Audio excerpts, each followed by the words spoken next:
السلام علیکم۔ Programme news one special میں میں ہوں جواد کمال۔ چناروں کی وادی میں بھارتی دہشت گردی، مہران سے بولان، پنجاب کے میدانوں سے گلگت کی چوٹیوں تک اور خیبر سے آزاد کشمیر کی وادیوں تک آج ایک ہی نعرہ گونج رہا ہے، پوری قوم یک زبان ہے، کشمیر بنے گا پاکستان۔ یوم استحصال کشمیر آج پاکستان کی جانب سے منایا جا رہا ہے کشمیریوں سے اظہار یکجہتی کے لیے، کیونکہ آج سے ٹھیک ایک برس قبل بھارت کی جانب سے ایک ایسا اقدام اٹھایا گیا تھا، مقبوضہ جموں و کشمیر میں ایک ایسا قانون نافذ کیا گیا تھا جس قانون کو آرٹیکل 370 اور 35A کا نام دیا گیا، جس کے ذریعے کشمیر کی خصوصی حیثیت کو تبدیل کیا گیا، سٹیزن شپ ایکٹ وہاں پر نافذ کیا گیا اور سٹیزن شپ ایکٹ کی تلوار بلکہ وہاں پر چلوائی گئی، جس کے بعد پچھلے ایک سال میں تقریباً 3.5 سے 4 لاکھ غیر کشمیریوں کو اب تک وہاں پر آباد بھی کروایا جا چکا ہے۔ اور یہ جو مکروہ عزائم ہیں بھارت کے، وہ اس میں کامیاب ہونا چاہتا ہے، مگر پاکستان کشمیریوں کو مکمل طور پر یہ یقین دلا رہا ہے کہ پاکستان کشمیریوں کے ساتھ ہر قدم لمحہ بلمحہ کھڑا ہے۔ اور پاکستان نے پچھلے ایک سال میں جو سفارتکاری کی، جو خارجی سطح پر پاکستان نے اقدامات اٹھائے، وزیر اعظم پاکستان عمران خان خود کشمیریوں کے سفیر بنے، کس طریقے سے انہوں نے کشمیر کا مقدمہ لڑا، پاکستان کشمیریوں کے لیے کیا کچھ کر رہا ہے، اور آج 73 برس گزر جانے کے باوجود کیا اقوام متحدہ اپنی قراردادوں پر عمل درآمد کروا سکا؟ نہیں کروا سکا تو کیوں نہیں کروا سکا؟ OIC کا ایک پلیٹ فارم ہے جو مسلم ممالک کی سب سے بڑی تنظیم ہے، وہ کس حد تک کشمیر کے مسئلے کو حل کرنے کے لیے اپنا کردار ادا کر سکتی ہے؟ ایک کانفلکٹ آف انٹرسٹ جو کہا جاتا ہے کہ معیشت کو تبدیلی جا رہی ہے انسانی جانوں پر، یہ دنیا کب تک دی جائے گی، اور پاکستان کس حد تک عالمی ضمیر کو جھنجھوڑنے میں کامیاب ہوا ہے؟ اس پر پروگرام میں بات کریں گے۔ پاکستان کی ایگریسو اسٹارٹ کریں گے جو اب نظر آ رہا ہے کہ پاکستان نے اپنا لی ہے، کیونکہ بھارت کے لیے جب پاکستان نے امن کا قدم بڑھایا، امن کی بات کی، بھارت کی جانب سے کچھ اچھا جواب نہیں ملا، تو کیا پاکستان کو بھی اب ایگریسو اسٹریٹجی اپنا لینی چاہیے، اور مزید پاکستان کو کشمیریوں کے لیے کیا کرنا چاہیے؟ اس پر پروگرام میں بات کریں گے بریک کے بعد، اور بریک کے بعد یہ اپنے مہمانوں کا بھی آپ سے تعارف کرواؤں گا۔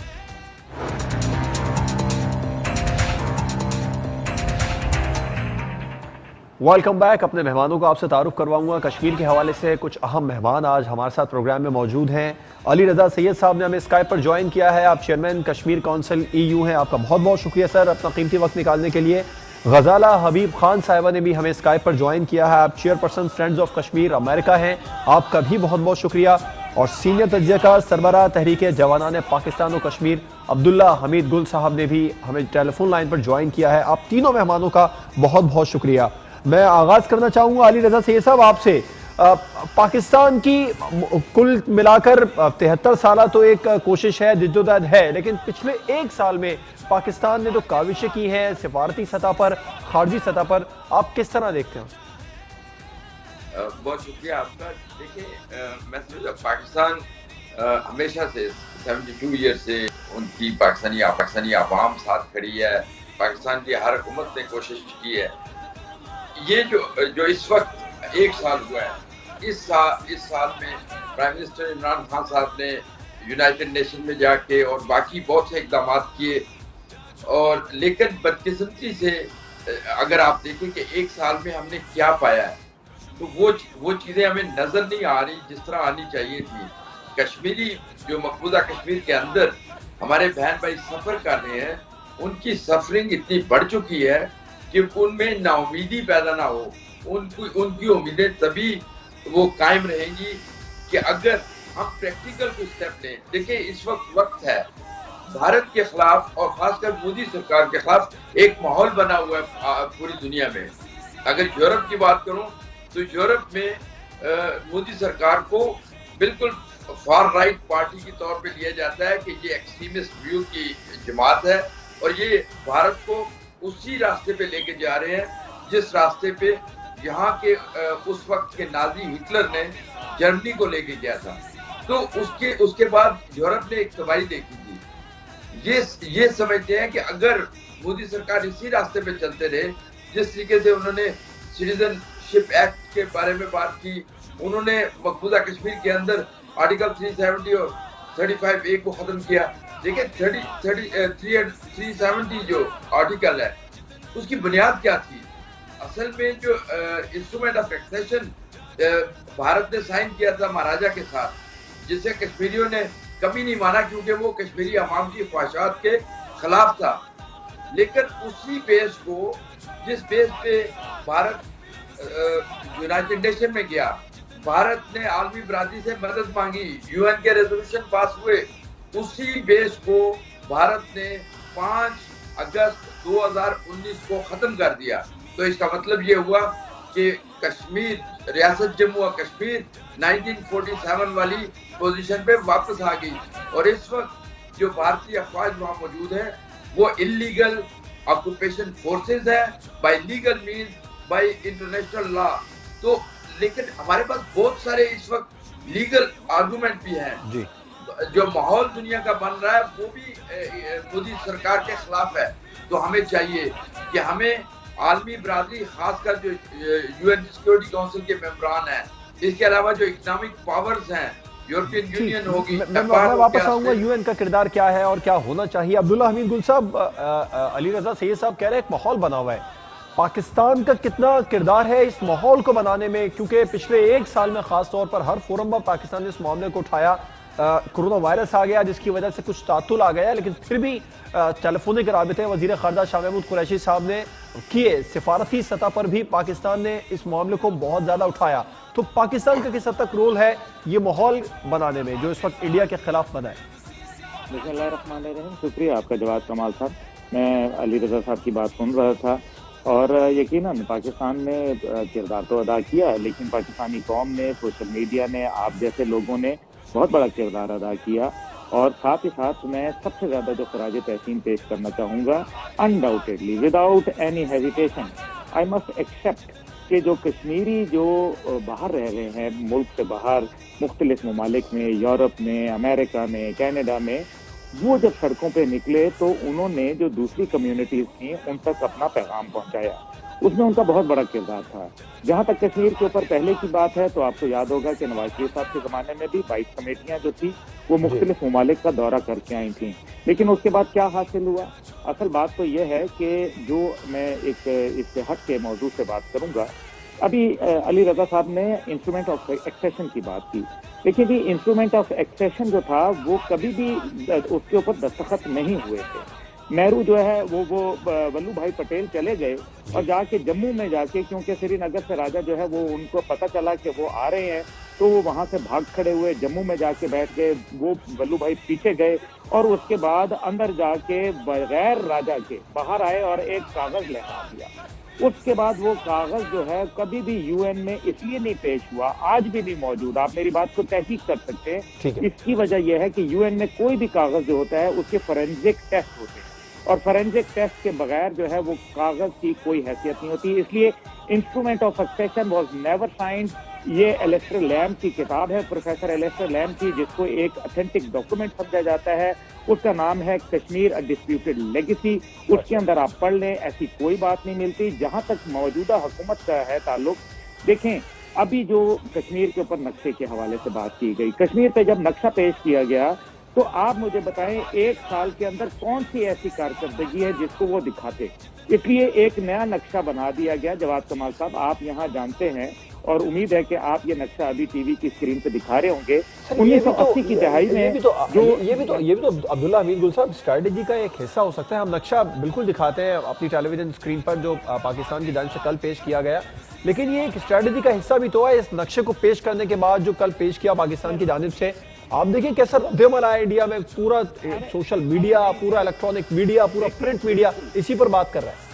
دیکھیں کیا جب پاکستان سے کبوتر اڑتا ہے تو تب کیا وہ پرنٹ, الیکٹرانک اور ان کا پورا جو ایک ایوان جو ہے وہ کھڑا نہیں ہو جاتا؟ یہ تو کوئی نئی بات آپ نے نہیں بتائی جواد کمال صاحب. لیکن اس کے اوپر 2 باتیں ہیں جس کی طرف میں آپ کی اٹینشن ڈرا کرنا چاہوں گا. ایک یہ ہے کہ اس کے اوپر لکھا ہوا ہے Indian illegally occupied Jammu and Kashmir, بالکل درست لکھا ہے. نیچے جو لکھا ہے وہ بڑا خطرناک ہے, وہ لکھا ہے disputed territory, final states to be decided in line with relevant UN resolutions.